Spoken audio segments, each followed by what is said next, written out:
So yesterday Larry lost power and he would not power back on even after cycling the power switch a few times. So of course your mind starts going like, oh, is it power supply? Is it the CPU? Like what could it be? And of course it's a matter of coming down and getting back to basics. So to make sure first that it's plugged in, that's the #1 first rule, which I did verify and it was plugged in. But the light on the switch would not illuminate. So I kind of jumped ahead a little bit and I went and I took the cover off the back, not realizing that there's a fuse built right in between the power switch and where you plug the power cable in. There's a fuse, and I had taken everything apart before I checked that fuse. Well, I checked the fuse and the fuse is good, so it wasn't the fuse. But just real quickly, I'm sorry that I hope the mic is working well. I've got the printer working. It's on a job. It's a job that I need to get done today. And this is the first time I'm testing out this DJI 360 camera. So I hope that you can hear me well, that the audio is working well. But coming back to the power. So it wasn't the fuse. I took a meter and I checked to make sure that there was actually power coming through the cable. And the next thought that crossed my mind was, oh, there's a switch in here. I better make sure that that switch works. Well, it's not easy to get this assembly out of the housing.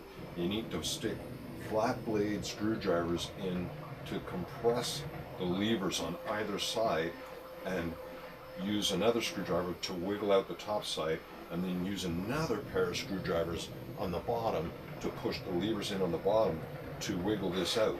Once I had it out, I pulled back all the insulation and I used my meter to verify that the switch had failed. Something as simple as a switch. So then the next complication was to go to the store and find the equivalent switch. So there's the old switch, and that too has levers on either side that have to be compressed in order to be able to push it out of the housing, and that has to be done from the other side. The spade terminals that are on these things have very strong spring tension on them, and I needed to use a screwdriver to be able to open the prongs ever so slightly in order to be able to get them off. They were very secure. But all of that just because of one simple little switch, and it cost me $3.45 at the electronics store, and I plug it in and everything's working. So sometimes it pays. Don't panic, just get back to basics. Have I got power coming in? And then if you do, follow it through to the next step.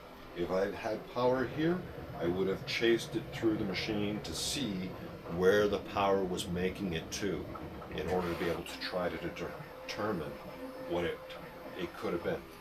One piece of advice: when you're taking the screws out of a back panel of anything, keep an eye on the screws so that if you notice a difference in length of any of the screws, you know where it came from.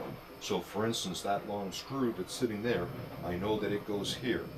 There are two wood styled screws that go into the panel on the back of the chute. The rest of these are machine screws, and that's what holds the panel in place. And then you've got screws that have little brackets on them, and that's for the spring assemblies that go in onto the bells here. I hope this was helpful. Thanks for watching. Leave me a comment as to how the video looks and how it sounds.